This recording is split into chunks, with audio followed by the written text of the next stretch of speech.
Les 20 ans des Volleyades, c'est ce week-end à Angers. On a le plaisir d'être ici au gymnase Atlantis 2. Alors on n'est pas à Angers même, on est au Pont de C, mais à proximité directe d'Atlantis. Si vous nous rejoignez, soyez les bienvenus pour cette compétition M15 garçons, M14 filles. On s'intéresse aujourd'hui à la catégorie féminine. On a évidemment des soucis d'organisation, de mettre les féminines sur un terrain pour toute la journée, des soucis d'avoir les masculins demain sur ce même terrain. Et puis dimanche, évidemment, vous ne manquerez rien des finales, les filles, les garçons, les matchs de classement, les petites finales. On va s'intéresser au dernier match de cette journée, celui de la poule L, une poule de brassage. L'un des derniers matchs, alors ça se finira demain matin tôt, mais ces filles quitteront le gymnase pour aller jouer dans une autre salle. Donc c'est le dernier match féminin avant la finale. On aura une affiche entre Île-de-France 3 que l'on a déjà pu voir à deux reprises aujourd'hui, qui s'est brillamment qualifiée dans la poule E. Elles auront face à elles l'équipe qui s'est classée deuxième de la poule D, l'équipe Auvergne-Rhône-Alpes 1. Un dernier match, coup d'envoi à 18 h d'ici quelques petits instants, où évidemment il va falloir performer du mieux possible pour avoir le meilleur tirage possible ensuite pour les quarts de finale, les différents matchs de classement qui se dérouleront à partir de demain après-midi et dimanche. Pascal Bonhomme, vous êtes toujours avec nous, vous avez rempilé pour un match supplémentaire, je vois. Avec plaisir, je passe un très bon moment avec toi. Alors moi j'ai eu le plaisir de découvrir cette équipe d'Île-de-France 3 ce matin. C'était un grand plaisir de les voir briller face au Grand Est, puis de briller également face au Hauts-de-France 2. C'est peut-être un peu l'équipe surprise, celle qu'on attendait le moins dans cette poule, avec un effectif de jeunes joueuses, certaines joueuses avec des gabarits très intéressants, mais plutôt débutantes sur la composante volley. En tout cas, des filles qui ont une vraie envie, une vraie combativité. On a découvert les talents cachés de Chloé Asquette, la numéro 9 au service, qui a fait un tabac à 11 partout au tie-break pour faire gagner son équipe 15-11 contre le Grand Est. Bref, vous allez voir, c'est une équipe assez particulière, un peu dans le registre de ce qu'on a vu du côté des Hauts-de-France tout à l'heure. D'accord, moi en tout cas, ce que je note, c'est que c'est sur le passage à la chauffe, enfin au filet, pardon, c'est une grosse capacité offensive. Je note aussi des particularités dans les effectifs avec la présence de la fille d'un très très grand joueur qui était Dominique Daquin. Sa fille qui est que Benjamin et que vous pouvez voir avec portant le numéro 4. Si vous dites ça, ça veut dire qu'elle a un potentiel à faire comme certaines joueuses que l'on évoquera ce soir, 3 fois les Volleyades. Voilà, je ne vais pas m'enflammer, mais je vais lui souhaiter une très belle carrière parce que arriver à faire autant d'expérience, accumuler autant d'expérience sur les compétitions, elle était déjà là au mini Volleyade l'année dernière, je l'avais vue, elle avait peu joué, mais par contre elle était déjà intéressante. C'est elle justement qui passe au filet. Elle est en 2012 et elle est issue du club de Villefranche Beaujolais. Ouais, sans être un grand spécialiste, on l'a vu a priori s'échauffer du côté du poste de central, ce qui correspondrait à son gabarit. Je pense, en tout cas, elle peut être exploitée sur ce poste-là. Avec son jeune âge, c'est un peu difficile de lui donner plus de responsabilités, mais je pense que d'ici 1 an ou 2 ans, on pourrait la voir évoluer sur un poste de pointu en fonction de son évolution physique, je pense, pas morphologique mais physique. Ouais, et puis j'ai eu la chance en passant là pour monter jusqu'au poste commentateur de passer derrière la table de marque au moment où il y a eu le toss, vous savez, ce tirage au sort où on convoque les capitaines. Et c'est assez marrant, on parle depuis le début de la journée de l'importance du service récep dans cette catégorie M14 filles. Au moment où la capitaine libéraux de l'équipe Île-de-France a gagné le toss, elle a tout de suite dit avec un grand sourire « mais je prends le service hein. ». Oui. Évidemment, donc on sait l'importance de bien servir et de surtout bien servir dès le début du match pour peut-être avoir aussi un petit ascendant psychologique. Ça peut jouer, le côté émotionnel, on l'a évoqué lors du match précédent. Tu as tout compris au volleyball julien, parce que en fait c'est vrai que quand on commence un match au service et qu'on peut-être qu'on fait une série, qu'on appelle une série, c'est-à-dire être capable de faire plusieurs services d'affilée, on met tout de suite la pression à l'adversaire. Donc et c'est sûr que dès qu'on prend, si on prend la récep et qu'on prend directement on a des difficultés à réceptionner, on doute tout de suite. Donc c'est sûr que le choix du service est très intéressant. Quand une équipe prend le choix de la réception, c'est qu'en général elle est très très forte à l'attaque. Voilà. Donc les deux équipes sont à l'échauffement, on sent vraiment une grande envie de frapper dans ce ballon, d'offrir un gros spectacle au niveau offensif, et on sent que ça va frapper un peu dur là. Ouais, on approche de la fin de l'échauffement. Le match devrait commencer d'ici 1 à 2 petites minutes. L'occasion de revenir aussi sur le parcours d'Auvergne-Rhône-Alpes qui était dans un autre gymnase ce matin dans la poule D. Une première victoire face à la Normandie, 25-9, 25-19. Et puis une deuxième match qui s'est conclu par une défaite, c'était face à l'équipe PACA 2 qu'on a vu juste précédemment, 25-16, 25-20, donc une équipe qui a accroché PACA 2 mais sans pouvoir rivaliser et qui avait remporté son premier match, ce qui explique qu'elles sont qualifiées dans cette poule de brassage, cette poule L, et qu'elles vont se retrouver face à une équipe Île-de-France 3, on vous l'a dit, assez surprenante, qui a gagné au tie-break face au Grand Est et qui s'est imposée en début d'après-midi face à l'équipe 2 des Hauts-de-France. Donc on peut éventuellement envisager une équipe d'Île-de-France très sereine puisqu'elle vient de faire une très bonne performance en fait, hein, donc en confiance on va dire. Oui, certainement au-delà des espérances, parce que quand vous voyez le calendrier tel qu'il est fait, vous savez dans ces poules on essaye de donner des niveaux. Il y a une équipe qui est tête de série 1, une tête de série 2, une tête de série 3, on commence par 1 contre 3 et dès le début de la journée elles ont battu le Grand Est qui était un petit peu favorite sur le papier, donc ça peut galvaniser. Qui est une grosse région du volley, donc c'est sûr que c'est flatteur pour eux et c'est en tout cas c'est très encourageant pour la suite de la compétition de commencer comme ça. Et puisque je vous vois, Pascal, trépigner d'impatience à l'idée de découvrir le corps arbitral, je n'y résiste pas. Le premier arbitre de ce match, Félix Gottschalk de la région Pays de la Loire, il connaît parfaitement les lieux, il est quasiment à domicile et il aura avec lui un arbitre d'expérience que vous connaissez, Noé Padjanian, qu'on voit déjà depuis le début de la journée, qui a officié en premier juste avant et qui lui sera associé. Voilà pour le corps arbitral, j'espère que votre curiosité est satisfaite. Voilà, moi je souhaite la bienvenue à Serge Maroto, que j'ai l'impression de voir au loin dans la salle, qui est un grand technicien, qui est entraîneur actuel du pôle de Châtenay en féminin. Donc je pense qu'il vient voir aussi ses ouailles. Il doit avoir quelques filles de l'Île-de-France qui doivent être sous son chapeau ou entre ses mains en tout cas.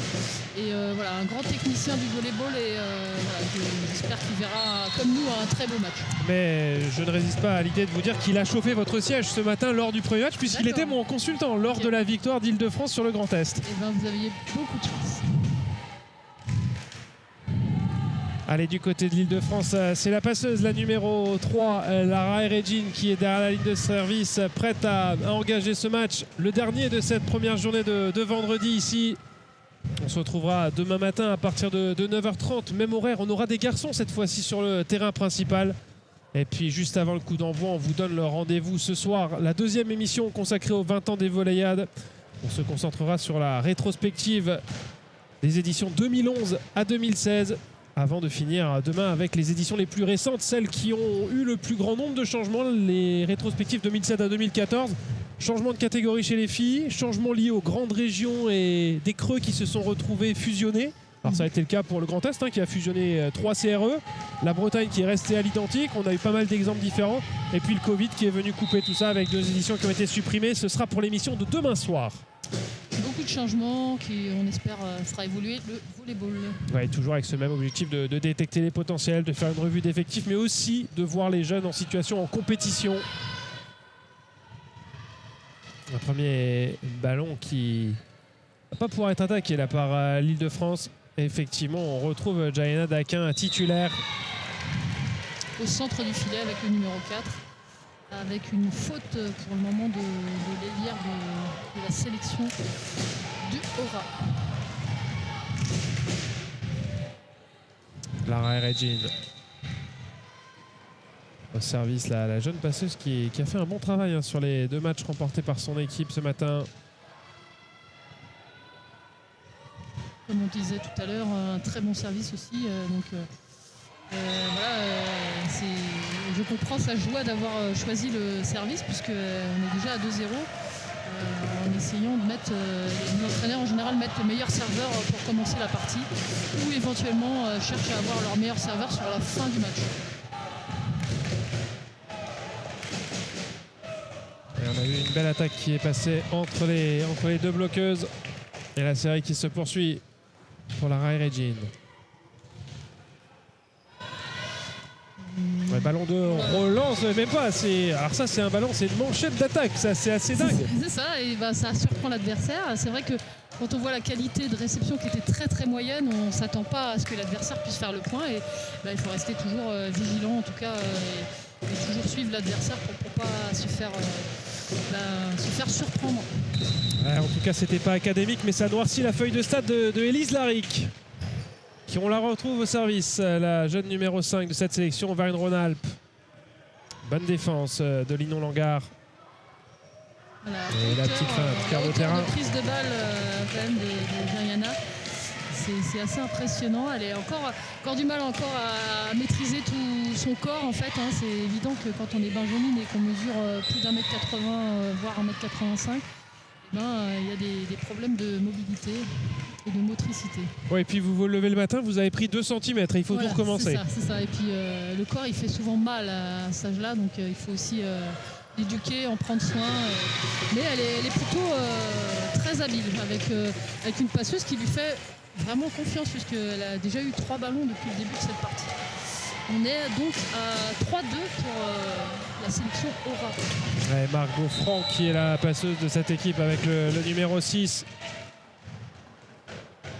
Ouais, bon service et la capitaine et libéraux de l'Île-de-France prise à défaut là dans la zone de conflit un petit peu entre Liselotte Noiret et Rania Esgaillère. Alors après, il faut savoir, il y a souvent on donne des priorités en réception. La 12 devrait prendre à sa gauche, la libéraux devrait prendre à sa gauche pour libérer les joueuses avant. Donc la libéraux n'aurait pas dû aller prendre cet espace-là. D'où la faute. Alors ça, j'ai aussi l'impression, alors je me positionne vraiment d'un œil neutre, qu'en fonction de vos appétences de techniciens, de techniciennes, la philosophie est un peu différente, puisque j'avais un consultant, et si je dis pas de bêtises, c'est Kevin Lemintec qui m'a dit ça, que quand la libéraux et une joueuse de chance se retrouvent en conflit sur la phase de récep, on donne plutôt priorité à la libéraux dont c'est le métier. Vous êtes plutôt sur le côté. Alors en fait, c'est pas qu'on est sur le côté, c'est qu'on essaye en fait de donner une priorité pour dire, moi je prends par exemple la numéro 12, elle devrait prendre devant elle et sur sa gauche. La libéraux devrait prendre devant elle et libérer le côté gauche pour en fait permettre à la réceptionneuse attaquante d'être libérée et de ne pas venir aller jouer sur son côté droit pour aller attaquer à gauche.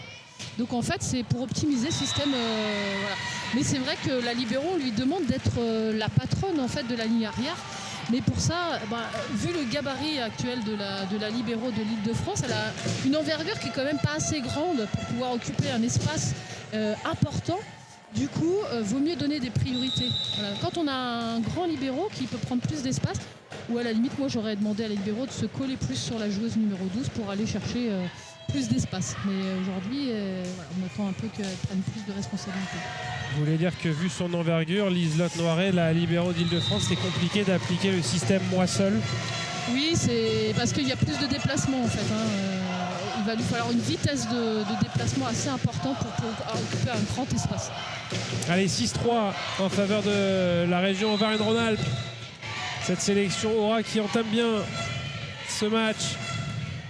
Et un bon service. Super service avec une vitesse impressionnante. La réception qui tient bien et Chloé Ascut qui parvient à faire le point avec ce petit ballon déposé derrière la bloqueuse. Donc on a 4-6 pour la sélection Aura. Vous n'avez pas encore vu Chloé Ascut servir, c'est elle qui a fait les 4 derniers services du match contre le Grand Est, vous allez voir. Et je vais vous demander votre avis, Pascal, un petit peu sur son service, sa technique. D'accord. Ouais, c'est un espèce de smatcher comme elle peut. Après, mais c'est efficace. J'ai pas eu le temps de regarder la préparation qu'elle avait, mais souvent on prépare avec le bras opposé à la frappe et je pense qu'elle fait. Alors tant mieux si on peut recommencer comme ça. Exactement, il y a un ballon qui roulait sur le terrain, on va remettre. Parfait, merci Julien. Alors si j'ai bien écouté ce que m'ont dit les techniciens qui l'ont déjà observé, ils parlaient d'une épaule gauche un petit peu basse qui explique ce geste atypique. Et vous avez l'œil bien affûté. Et voilà, en fait, elle lance avec la même main que la main de frappe. Du coup, il y a un problème d'équilibre, on va dire. Du coup, elle a du mal à... Je pense qu'elle n'est pas capable de servir à n'importe quel endroit, en fait. Parce qu'elle n'utilise pas, du coup, son bras gauche pour s'équilibrer. Mais par contre, ça pourrait être une bonne serveuse matchée, puisqu'elle utilisera le même bras de lancer et de frappe. Alors, elle a surtout servi 2 fois ce matin en accrochant la bande, ce qui lui a permis de faire 2 ailes sur ses 4 derniers services. Et c'est vrai que pour Jérémy Findéré et le staff alsacien, enfin le staff du Grand Est, pardon, c'était pas au meilleur moment pour eux à 11 partout dans le tie-break. C'est sûr. Et souvent l'atypique permet aussi de créer la surprise et du coup de cumuler des points en fait. Allez, 8-4 pour la région Auvergne-Rhône-Alpes et on retrouve Jayana Daquin au service. Club de Villefranche. Très bon service avec une bonne rotation du ballon. Le ballon qui navigue sur la bande du filet, qui reste en vie. Un ballon difficile à négocier quand il monte aussi haut. Un bon placement de la passeuse, une qualité de passe vu la situation minimale dans laquelle elle se situe. Ouais, défense un peu miraculeuse d'Inaya Gleelo, le bon bloc. Un deuxième très bon bloc d'Océane Diavenda. Un bloc bien placé, mais c'est sûr que la balle était très intérieure. Donc l'attaquante, on ne peut pas lui en vouloir. Elle n'avait pas beaucoup d'autres solutions que frapper intérieur ou diagonale en tout cas. Et on retrouve Ansara Boli au service. Serait-ce de la famille? Vous mènerez l'enquête, Pascal, et on aura toutes les infos. Alors, à partir de là, il faudrait qu'on croise les doigts désormais pour qu'Île-de-France 3 se retrouve en finale dimanche. Il reste encore un petit peu de chemin, mais pourquoi pas. Pour avoir élucidé cette...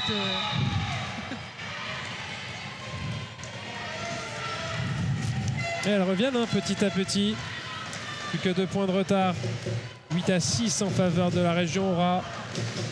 Pour l'instant, ce que je peux constater, c'est une grande qualité de service bloc pour l'équipe Île-de-France et une très bonne qualité de jeu au centre en fait pour l'équipe.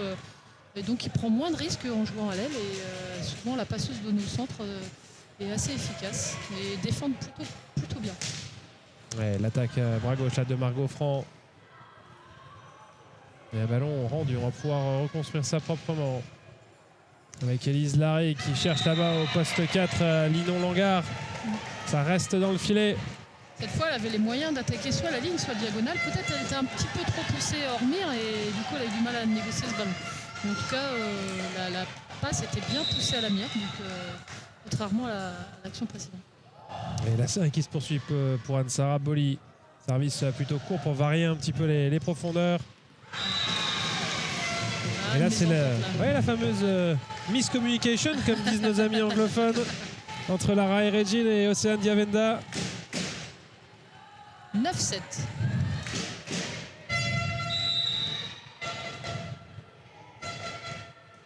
Très bon service, un peu trop long. Elle la prend un petit peu derrière elle, donc, du coup, elle ne peut pas gérer la profondeur, mais c'est un très bon service bien tendu. Difficile à évaluer d'ailleurs. C'est un ballon qui est passé proche de la ligne du fil. Trajectoire très tendue mais trop profond. Et on revient à 9-8 avec Inaya Gleelo qui n'était pas titulaire lors du deuxième match tout à l'heure. Elle était rentrée en cours de match et elle avait contribué à la victoire des siennes face aux Hauts-de-France. Il sait se matcher à ce niveau-là, c'est plutôt intéressant.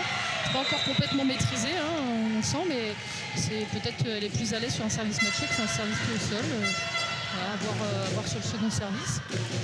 Mais, pour l'instant, c'est un petit peu. Il faudrait qu'elle laisse partir son ballon un petit peu pour être obligée de le rattraper. Alors que là, elle est un petit peu sous son ballon. Donc si elle veut servir mieux, il faut qu'elle. Ah, c'est pas vraiment un service matché, un service sauté flottant avec une frappe un peu enroulée. C'est un petit peu un service hybride, on va dire. Le ballon qui est rendu dans le dos de la passeuse. Et le bon bloc là qui a été dressé par Lara Eregin et Océane Diavenda. Malgré un bon engagement à l'attaque de la numéro 5 Aura, Élise Laric, du club de la Vallée de la Grèce. Très bon club formateur aussi que j'ai souvent croisé, qui avait fourni beaucoup de joueuses à la détection nationale. Ouais, alors, j'allais vous dire en vous présentant l'équipe Île-de-France qui a 2 joueuses qui ont été très intéressantes à l'attaque. C'est justement Rania Esgaillard, la numéro 12, mais également Aya Kelfaoui qui a fait un gros match, qui a fait 2 gros matchs d'ailleurs en phase de poule et qui a été laissé au repos par Théo Dufour sur ce 3e match de la journée. Alors évidemment, il a déjà 2 victoires au compteur. Donc il est forcément un petit peu avantagé dans cette poule de brassage puisqu'on conserve les résultats des matchs qu'on va disputer en amont. Mais le fait de ne pas voir Aya Kelfaoui, c'est assez surprenant parce que c'est un de ses meilleurs éléments à l'attaque, cette numéro 4. Peut-être aussi que quand on a un potentiel physique comme elle s'épuise peut-être un peu vite. Et peut-être que c'est un moyen aussi de mettre l'ensemble de son groupe dans la compétition et de faire une revue d'effectifs comme on dit. Du coup, mais pour l'instant, on ne prend pas trop de risques puisque au niveau du score, pour l'instant, on est à 10-9 pour l'Île-de-France. Oui, absolument. Et on va retrouver Inaya Gleelo qui justement bénéficie de ce choix tactique pour être sur le terrain. Et on va la retrouver au service une fois qu'on aura fini le petit échange entre l'arbitre, Félix Gottschalk, et les 2 capitaines des 2 équipes, Maïna Anezo et Liselotte Noirez. consigne prise, petite information donnée à l'entraîneur par la capitaine qui est aujourd'hui, maintenant les libéraux peuvent être capitaines et c'est un peu nouveau là, mais en tout cas très, très appréciable. Ouais, c'est vrai qu'il y a pas mal de techniciens qui ont saisi l'opportunité qui leur a été donnée de mettre leur libéraux capitaine. Qui est souvent quelqu'un qui dirige le jeu en fait, qui soit le jeu arrière, mais parfois qui replace aussi les joueuses avant qui sont un peu dans la lune parfois, surtout à ce stage-là. Et donc c'est bien aussi de valoriser ce poste-là qui est un poste essentiel en volleyball. Oui, et puis alors l'aspect du novice que je suis me fait aussi penser que le fait qu'elle aille régulièrement sur le banc au contact du staff lui permet d'emmener à chaque fois de l'info sur le terrain quand elle revient. C'est peut-être aussi une des raisons. Je ne crois pas que tu sois si novice que ça, à ce que j'entends. Océane Diavenda au service. 11-10 en faveur de l'Île-de-France. On vous rappelle que c'est l'équipe 3 de l'Île-de-France et que Théo Dufour nous l'a confié. On a fait des équipes en lien direct avec la performance de nos joueuses, de nos collectifs. Donc c'est la 3e équipe en théorie la plus forte d'Île-de-France. Pour ne pas dire la plus faible, mais en tout cas les joueurs peut-être les moins aguerris.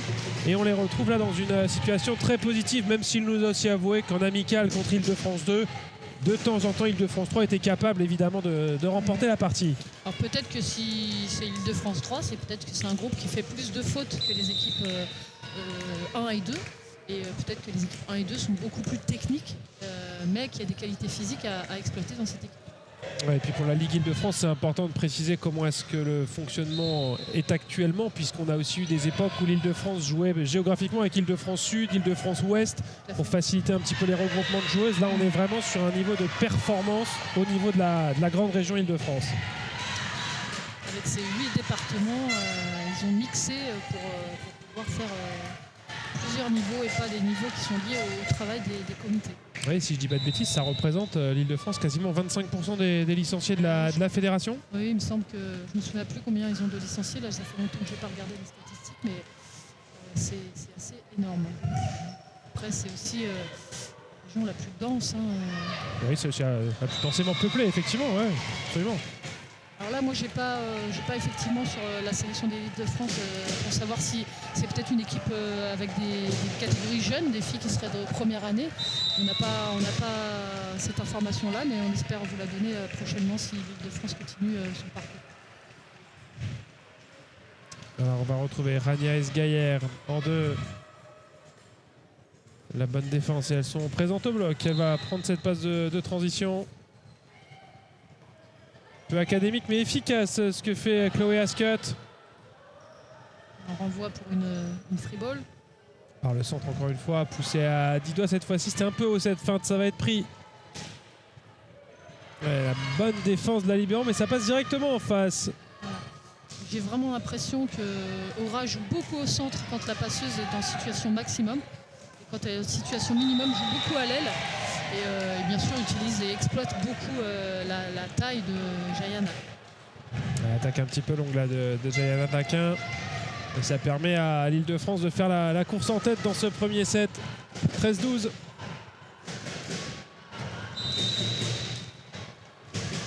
Quel plaisir en tout cas d'être à Angers pour le week-end pour cette édition 2024 des Volleyades. L'une des plus grandes compétitions de France, non seulement parce qu'il y a 23 équipes dans chaque catégorie, mais parce que les deux catégories jouent dans la même ville. 46 équipes engagées, 10 gymnases, 650 participants, dont pas loin de 500 athlètes. C'est vous dire un petit peu l'organisation nécessaire pour une compétition comme celle-là. Félicitations à la région Pays de la Loire pour cette organisation.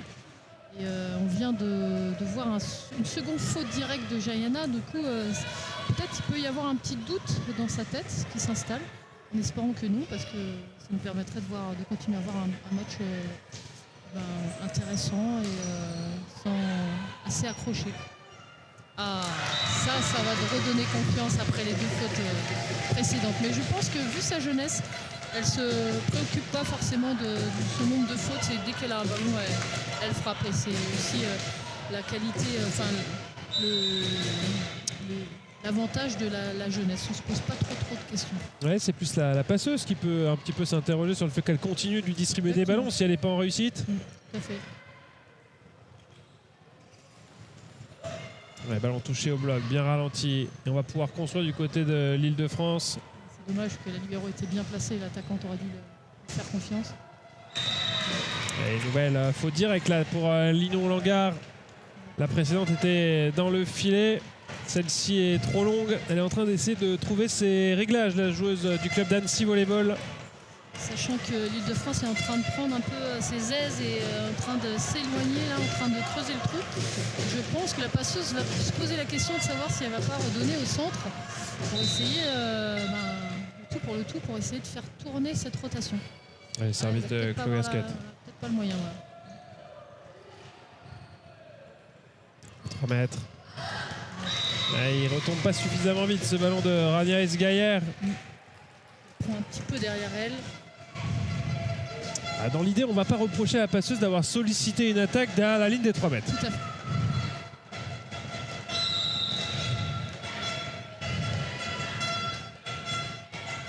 Ouais, bon service. Une free ball.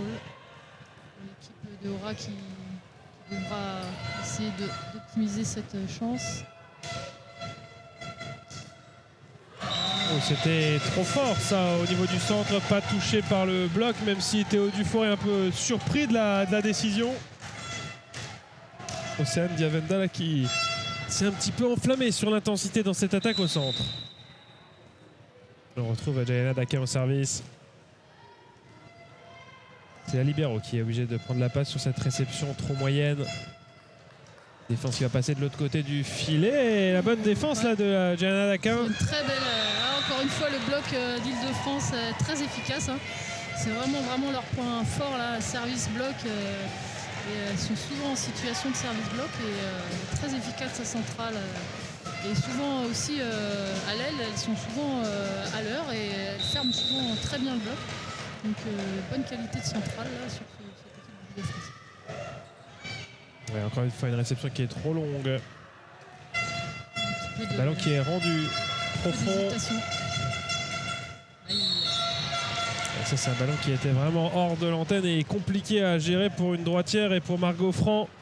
Pour les non-initiés au volleyball, hein, l'antenne, c'est la baguette rouge et blanche qu'il y a à l'extérieur du filet. Et quand le ballon touche cette antenne, eh ben, le ballon est hors jeu.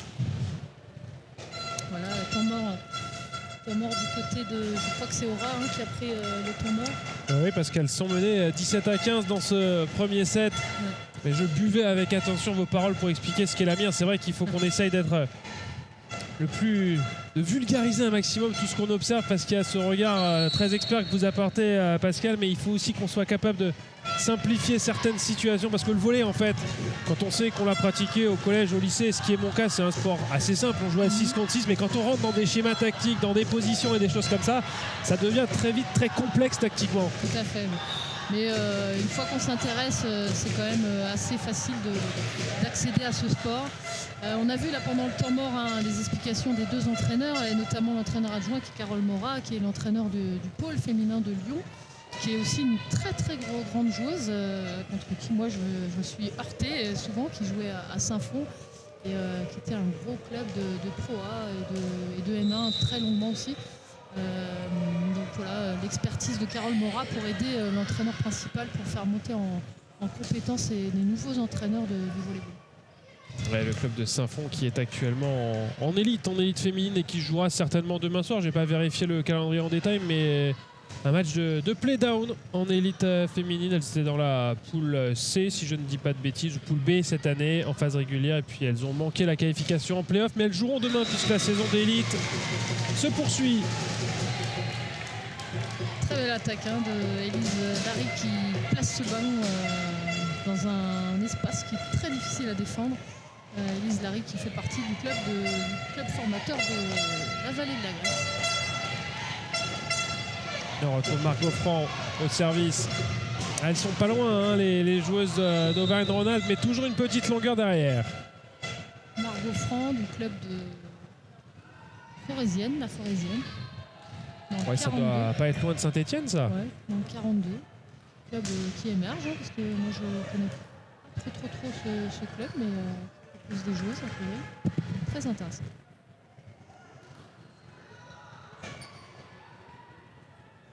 On est à 17-16, 18-16 à l'instant pour l'équipe d'Île-de-France, grâce à cette attaque marquante.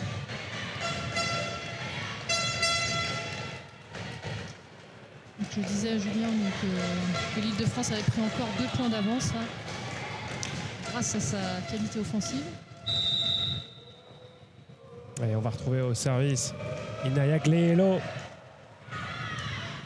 Réception loin du filet qui oblige la passeuse à bouger et qui oblige surtout à attaquer à 3 mètres. Une joueuse qui n'est pas forcément hyper à l'aise. Elle est même presque plus qu'à 3 mètres, elle est presque à 6 mètres. Ouais, c'est vrai qu'elle était loin là. Et elle a eu, voilà, après sur sa réception, même si c'est une récep plus que moyenne, hein, une récep moins on dira, et en fait elle a réussi quand même à garder, à ne pas perdre directement ce ballon, donc c'est quand même bien d'avoir eu la possibilité d'attaquer derrière. Ah ouais, une récep de bien meilleure qualité, qui permet à l'attaquante de se lancer et d'appuyer son attaque. On va lui redonner. Et cette fois-ci, ça reste dans la bande du filet pour Élise Laric. Qui est très tonique, mais qui est quand même face à un bloc assez efficace et depuis le début de la partie, qui a marqué un certain nombre de points, au moins 5 ou 6 points au bloc. Donc difficile pour Élise Laric de trouver un angle qui lui permet d'éviter ce bloc qui est bien formé. 20-16. Inaya Glelo qui poursuit derrière la ligne de service. Ça fait 2 passages de suite où ça se passe plutôt bien pour elle. Et ces petites séries, évidemment, creusent l'écart.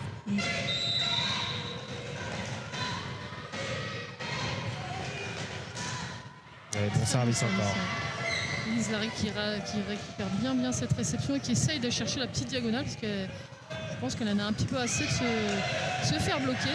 Mais qui cherche des solutions pour essayer d'éviter ce bloc. Mais en vain pour l'instant. La passeuse qui distribue bien et qui essaie de varier un petit peu pour pas mettre en difficulté sa joueuse là, qui se retrouve enfin en 1 contre 1. Ouais, ça défend fort du côté d'Île-de-France, ça défend fort aussi du côté d'Auvergne-Rhône-Alpes. Et ce rallye qui se poursuit. La petite fun qui marche bien. Alors c'était aussi le rôle d'Élise Laric de s'occuper de la passeuse qui est avant et qui doit s'occuper de ça, et puis à libéraux de surveiller le cœur du terrain. Ouais, la malice de la passeuse qui permet désormais à l'Île-de-France d'avoir 5 points d'avance, 21-16. Encore une fois, c'est pas un manque de qualité technique d'Élise Laric, mais vraiment une qualité de placement du bloc et d'efficacité, de timing pour essayer de venir fermer l'angle préférentiel d'Élise Laric. Ouais, on est sur un petit resserrage de lacet là pour Linon Langard, alors que l'arbitre n'avait pas sifflé. Je pense que la passeuse va chercher à un peu varier son jeu en essayant pour pas essayer de mettre en difficulté Élise au poste 4, et elle va essayer, si elle peut, en tout cas en fonction de la qualité de récep, essayer de jouer un peu plus à l'aile droite. Elle n'aura pas l'occasion. 22-17, toujours à 5 points d'avance pour l'Île-de-France, et on va repartir au service du côté d'Auvergne-Rhône-Alpes avec Linon Langard.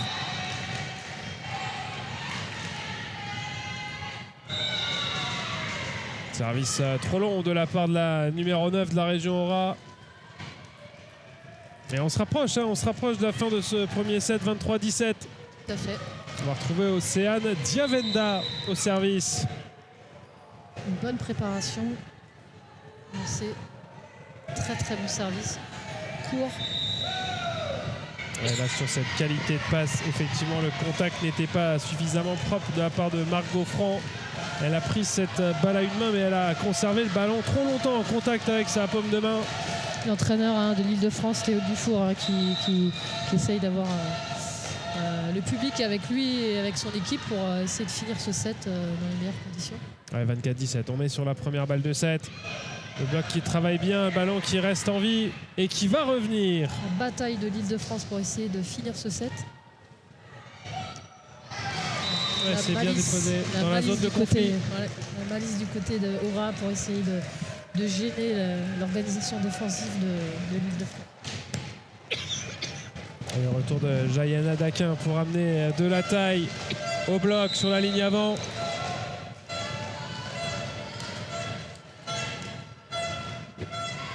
réception moyenne, mais elles vont avoir une occasion de finir ce premier set et c'est chose faite avec Rania Esgayer qui donne ce premier set à l'Île-de-France 25-18. Eh bien écoutez, le rêve continue pour cette équipe 3 de l'Île-de-France qui a déjoué tous les pronostics ce matin en phase de poule et qui mène un 7-0 face à l'Auvergne-Rhône-Alpes. Un petit détour par les partenaires et on sera de retour ici à Athlétis 2 pour ce dernier match de la première journée des Voléiades. Tout à l'heure.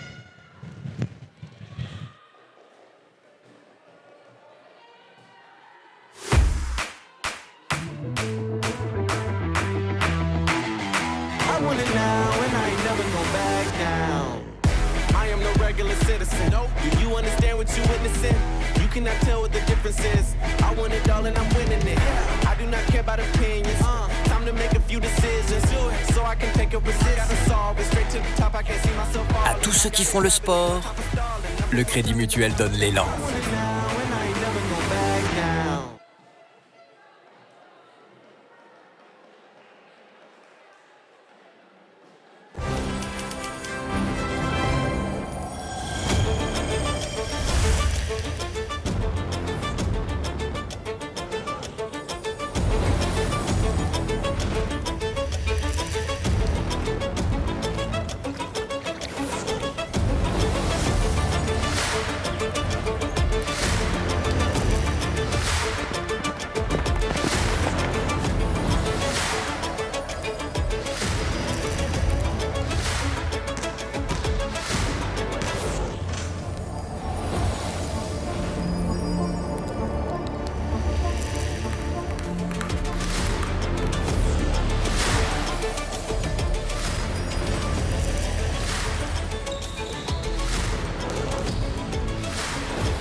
Un grand plaisir d'être en Anjou dans ce département du Maine-et-Loire pour ces Voléiades 2024. Et puis juste avant que les deux équipes reviennent sur le terrain, c'est l'occasion pour nous aussi de remercier les différents moyens techniques de la Fédération française de volley qui nous permettent d'avoir un streaming d'une telle qualité. Vous l'avez découvert au cours de ce set, les ralentis. Alors évidemment, on est sur encore un projet un peu expérimental. On est en train de gérer le temps de calage des ralentis, mais vous découvrez que les ralentis aussi arrivent dans ce streaming fédéral. Tous les moyens fédéraux, les cadreurs pilotés de main de maître par le grand boss Arnaud Bessa qui est à la réalisation, au montage, au pilotage, à la gestion des cadreurs. Bref, un vrai boulot d'expert. Voilà, un vrai chef de projet. Allez, le premier set pour cette équipe 3 de l'Île-de-France. On va voir si cette équipe d'Auvergne-Rhône-Alpes, alors il y a aussi un peu le désavantage pour elle de découvrir ce gymnase, découvrir cette salle, alors qu'Île-de-France a déjà joué 2 matchs ici. Tout à fait. Mais ça fait partie du sport, cette capacité d'adaptation systématique. Tout à fait. Avec aux commandes de la sélection d'Auvergne-Rhône-Alpes, Hector Monnier et Théo Dufour sur l'Île-de-France. Ce sont les entraîneurs des deux sélections en présence. Allez, premier service pour Elise Larrick. Il est trop long. Et ce premier point du deuxième set qui tombe dans l'escarcelle de la sélection Île-de-France.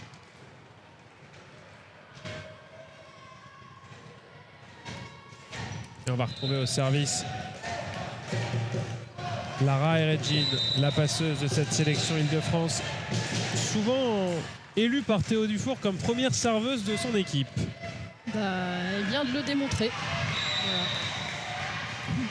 Voilà. C'est un service au moins de 45 ou 50 km/h. Là, si je devais mettre mon radar, d'ailleurs, je verrais si demain ça fonctionne de là où on est pour qu'on se rende compte un peu des vitesses de balles auxquelles doivent s'affronter les réceptionneuses. Ouais, sur un service flottant par rapport à ce qui se passe dans le monde professionnel, on est bien en dessous, forcément. Voilà, oui, bien en dessous. C'est entre 80 et 90 km/h sur un service flottant. Ça peut aller bien au-dessus pour un service matché comme Paola Egonou qui doit être pas loin des 100 km/h. Je me demande si le record féminin a pas déjà dépassé la barre des 100, en même temps vers les 110, quand on sait que chez les masculins, on a certains records au-delà de 130, 132, 136 pour les plus puissants. Après, tout est aussi une question de trajectoire, de ballon qui retombe. Et ça, c'est ce que fait très bien pour l'instant Lara et Regine. Belle défense. Le numéro 12, Rania.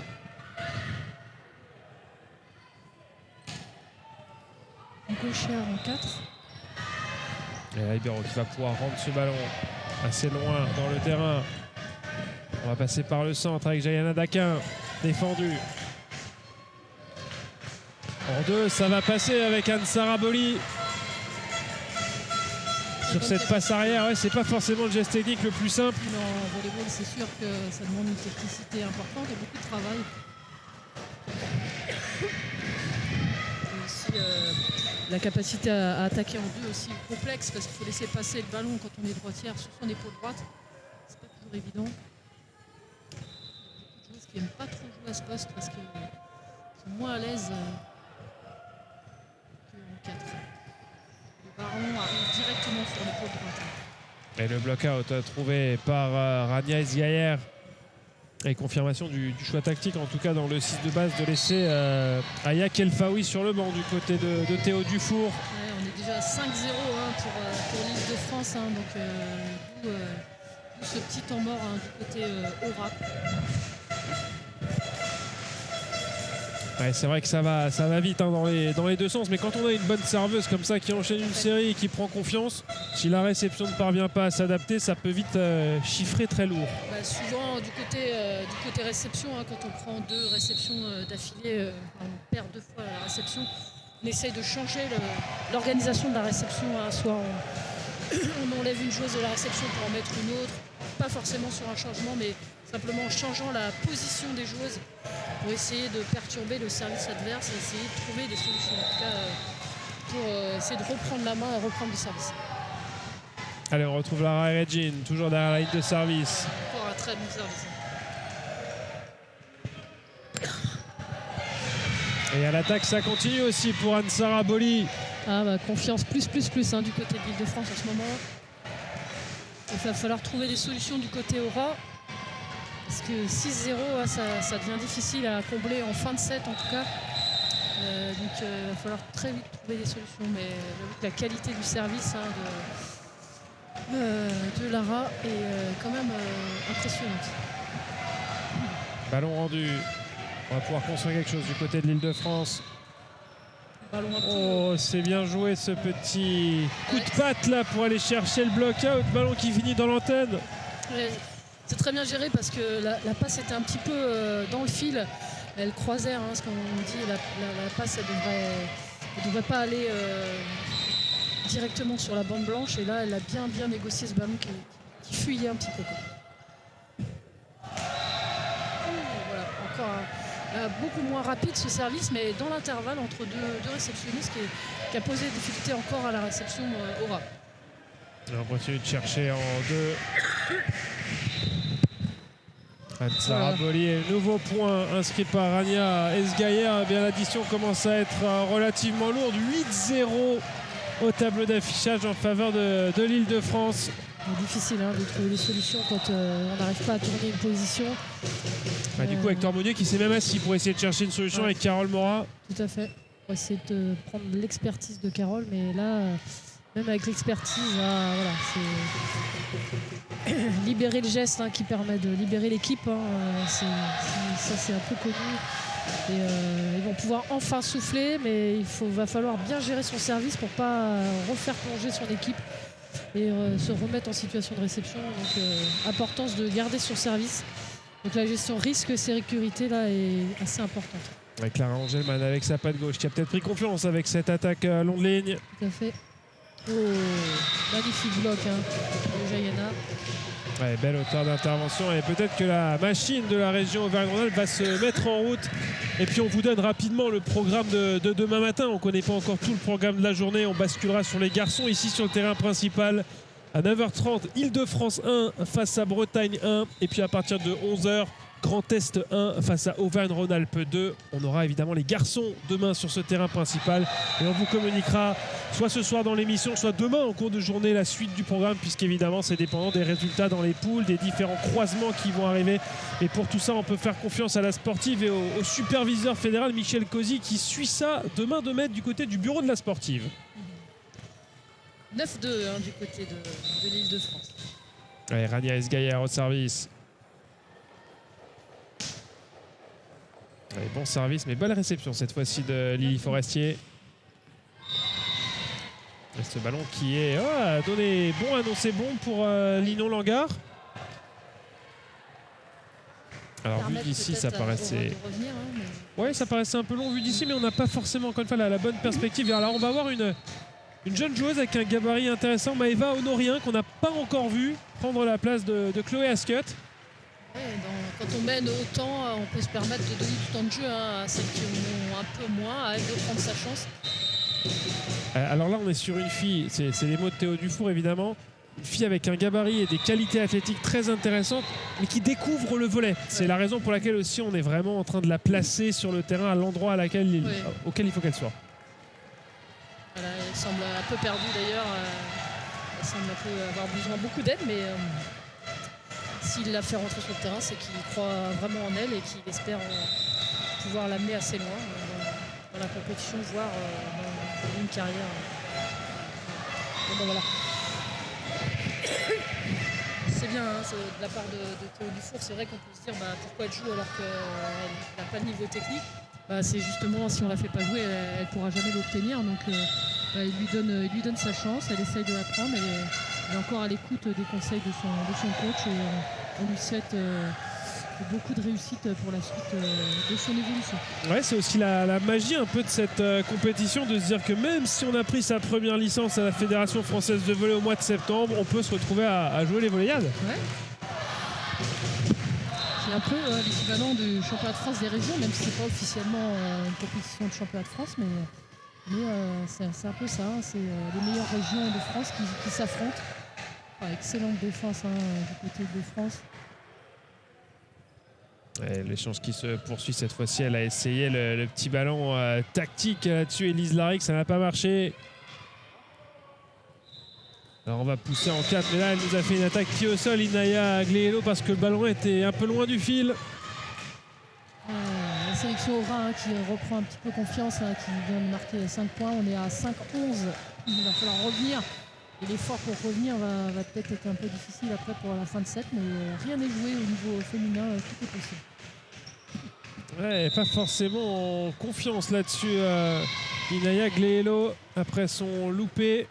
Il y a un ballon qui est annoncé hors des mires, hors de l'antenne. C'est la deuxième passe de suite où elle est un peu trop poussée. Du coup, il va falloir qu'elle se pose un petit peu pour essayer de donner des passes de meilleure qualité pour que les attaquantes puissent s'exprimer.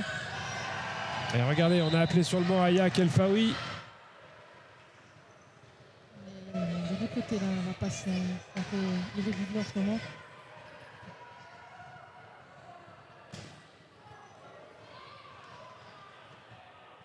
Et on cherche l'attaque à 3 mètres et c'est bien géré ça par Rania Esgaillard. 12-6 en faveur de cette équipe 3 de l'Île-de-France.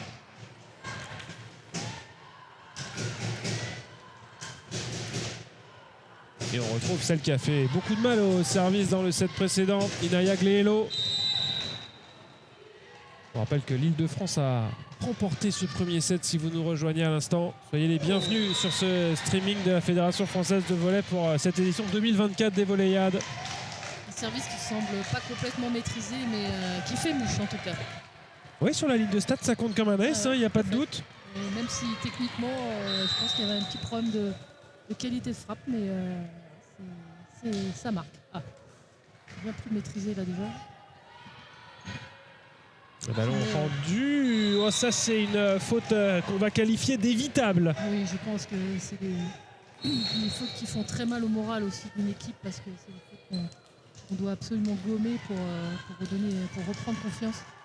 Tiens, ça va faire plaisir à tous les supporters grenoblois à l'arrivée sur le terrain d'Alice Mahé à la place de Laura Barthès. l'entraîneur hein, Hector Meunier qui cherche des solutions pour essayer de recoller au score. Alors il n'y a pas 3 services là, il n'y en a pas un qui s'est ressemblé là parmi les 3 derniers de Inaya Gleelo, mais les 3 ont été efficaces.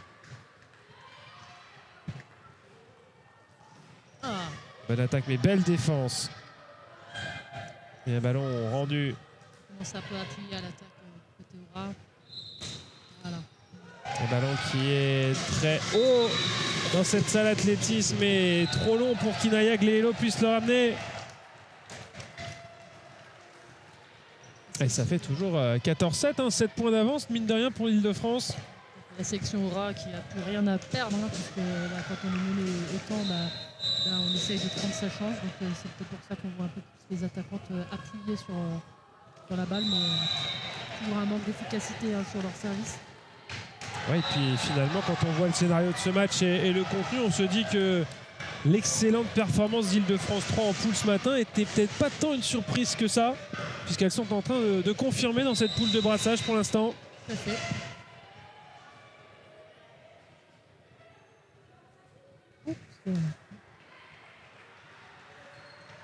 Alors c'est un peu bas, mais qui accroche le filet, qui permet de récupérer la balle.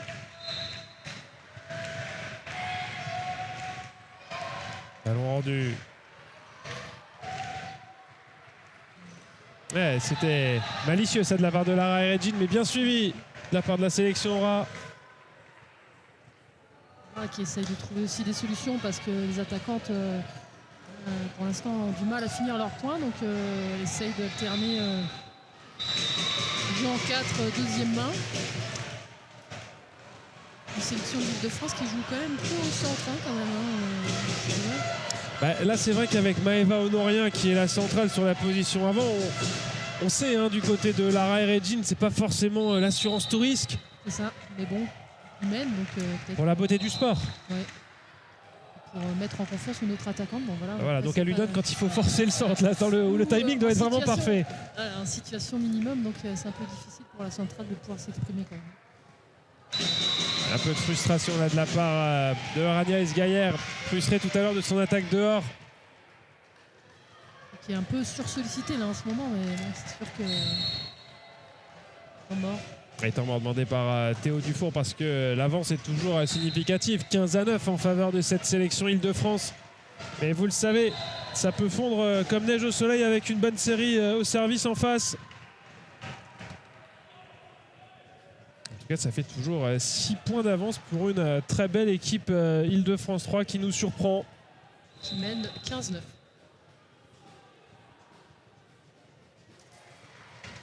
Ouais, et puis c'est sympa de voir que Théo Dufour fasse rentrer une joueuse comme Maëva Honorien, de laquelle vraiment il nous a dit beaucoup de bien hein, sur les qualités physiques, mais on le répète, c'est une joueuse qui a tout à découvrir, tout à apprendre du volley. Oui. C'est aussi son rôle hein, de donner la chance à une joueuse pour lui permettre de découvrir ses capacités.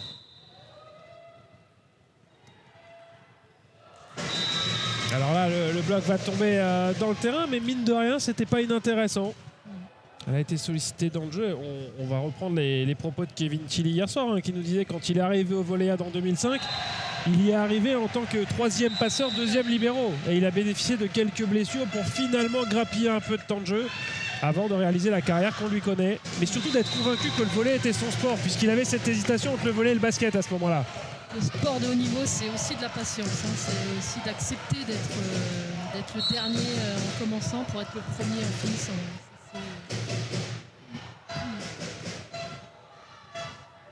Et puis on va faire revenir sur le terrain Chloé Ascott. Ça donnerait un petit peu plus de solutions à la passeuse. Hein. Parce que quand même, la sélection Aura vient de raccrocher au score, hein, même si là, ils viennent de faire une faute. Ouais, puis le petit changement qui coupe un peu le bras de la serveuse. Tout à fait. 16-11 en faveur de cette région Île-de-France. Et on voit la zone là qu'a indiqué Théo Dufour. Chercher un petit peu l'intervalle entre le poste 1 et le poste 6. Par là-bas. Plutôt bien exécuté. Passe de transition pour Agnès Gaillère. Magnifique cette attaque du poste 4. Elle a repris confiance, la numéro 12 de cette sélection Île-de-France. Bien appuyé sur le ballon. Une attaque puissante entre le poste 1 et le poste 6. 17-11 pour l'Île-de-France. Alors qu'on voit le conciliabule là, entre Théo Dufour et son adjoint pour essayer de trouver évidemment la solution pour conclure ce match. Ils sont en position favorable, mais il reste 8 points à marquer.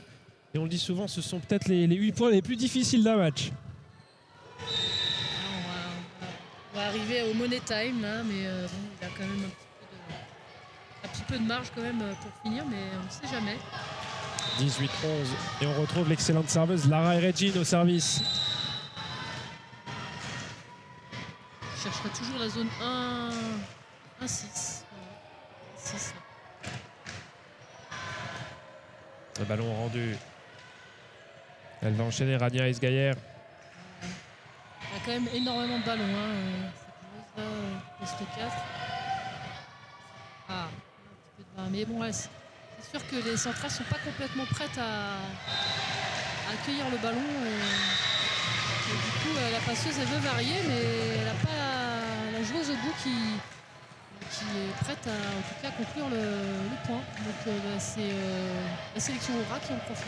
Elle a déployé ses grandes tentacules, la Jayana Daquin, pour aller chercher ce ballon et marquer ce 12e point pour la sélection Aura, mais qui a toujours 6 longueurs de retard. Et désormais 5 avec cet excellent service de Clara Angelman. On rappelle que la numéro 4, donc Madame Daquin, Mademoiselle Daquin et encore Benjamin. Moins de 13 ans. Dommage, elle était très bien placée. Ce service était très bien placé, mais un petit peu trop long. Et on retrouve au service Rania Esgaillère, la numéro 12, l'une des attaquantes prioritaires sur le terrain pour l'Île-de-France. 19-13. Réception à 10 doigts. Un service qui était profond. Une relance de la centrale qui mérite ce ballon. Il y a un sujet quand même entre Chloé Ascot et la bande de ce filet, parce qu'elle nous l'a fait ce matin au service, là elle nous le fait sur l'attaque. Alors vous voyez, quand elle est arrivée dans le gym ce matin, ça y est, avec la bande du filet, ils se tutoient maintenant. Ils sont grands amis. J'ai l'impression que la passeuse en fait aimerait lui donner un peu plus vite et qu'elle est un petit peu en retard sur son timing, alors qu'elle a les qualités physiques pour être à l'heure, pour être dans le timing. Et du coup, ce qui fait qu'elle accroche à chaque fois la bande de. Et ça lui réussit plutôt bien. Ouais, et puis elle a le sourire sur le terrain. On voit qu'il y a aussi cette notion de plaisir qui est au cœur de tout ce projet. 14-20, on arrive dans le money time du côté de France. C'est Aura qui sert. La bonne réception qui fait un petit peu bouger la passeuse, mais on va pouvoir rendre ce ballon à Inaya Glielo qui est défendu. Oh, belle passe de relais de Jayana. Pourtant, c'est dommage que ça finisse par une faute. Linon Langard qui a fait une faute pas dans le bas du filet, mais dans le milieu du filet. C'est dommage, un petit peu un manque de patience peut-être aussi de ces joueuses d'Auvergne-Rhône-Alpes qui ont envie de conclure trop vite le point. Oui, peut-être un peu de frustration aussi d'être aussi loin au niveau du score. Et Hector Monnier, l'entraîneur, qui essaie d'être proche de ces joueuses pour essayer de trouver des solutions et de les soutenir dans la difficulté. Elle avait oublié la boussole et le GPS à l'Ismae pour essayer de situer ce ballon. Et ça permet à l'Île-de-France de creuser. 22-14 plus 8 désormais pour la sélection de Théo Dufour. Une sélection de la l'Île-de-France qui s'amuse et qui entre joueuses qui prennent beaucoup de plaisir. La difficulté, c'est de rester sérieux jusqu'au bout quand on mène autant. Je pense que ce sera le cas. Un peu de réussite aussi du côté de l'Île-de-France, malgré une technicité un petit peu hasardeuse. Ouais, et puis ce qui est curieux ou flatteur à la lecture de cette performance, c'est que l'une des deux meilleures joueuses que l'on avait constatées lors de la phase de poule est sur le banc et qu'elle n'a pas mis un pied sur le terrain, Aya Kelfaoui. C'est qu'il a de la réserve, qu'il a du banc et des options tactiques aussi. Tout à fait. On sent beaucoup la marge la marge de cette équipe, mais ce qui confirme un peu la grande réussite en ce moment sur cette compétition. Ouais, 23-14, le temps mort demandé par Hector Monnier. C'est un petit peu la dernière chance pour essayer d'inverser ce match, même si on dirait bien que le mal est fait. Ouais, tout à fait.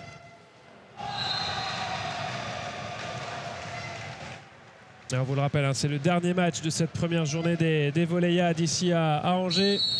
Mais qu'on vous donne rendez-vous un petit peu plus tard ce soir. Alors ce sera aux alentours de 20h30 qu'on vous fera vivre la rétrospective de la période 2011 à 2016 des Voléiades. On fête non pas la 20e édition puisque le Covid est passé par là, mais les 20 ans de la première édition des Voléiades. C'était en 2004 à Bordeaux. Je suis sûr que vous avez suivi ça avec grande attention. Une édition où Benjamin Tonutus avait fait le déplacement de l'Alsace jusqu'à Bordeaux, puis un 3e avec la sélection alsacienne. Oui, puisqu'à l'époque, on jouait avec les anciennes régions. Et on continuera à vivre tous ces moments, cette rétrospective. On parlera également de détection, d'arbitrage, d'un manga qui arrive en France au mois de juin. Et puis évidemment de cette première journée bien remplie et de ce que représente l'organisation des Voléiades. On aura notamment la présidente de la Ligue des Pays de la Loire de volley, Françoise de Bernon, qui sera avec nous ce soir. Formidable. Un tournoi efficace du côté Aura. Victor Monnier a réussi à faire changer l'avantage de son côté. Mais est-ce que ça suffira pour revenir au score? En tout cas, ça relance un peu son équipe. Ça, c'est une belle petite diac qui a trouvé la Linon Langard. Ah, et annoncé dehors par l'arbitre. Alors là, c'est coup de massue pour la sélection d'Aura qui avait quand même réalisé une belle performance en cherchant cette petite diagonale. Élise Laric qui peut être un peu frustrée.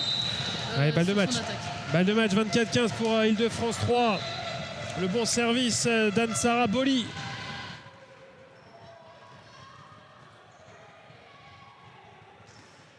Ouais, la belle attaque, c'est défendu à 10 doigts. Belle combativité hein, quand même du côté Aura. Essayer de rester sur le terrain le plus longtemps possible. Oh, la bande du filet. Mais il y a de la combativité. Il y a eu un sacré impact là entre deux joueuses d'Île-de-France. Le jeu qui se poursuit.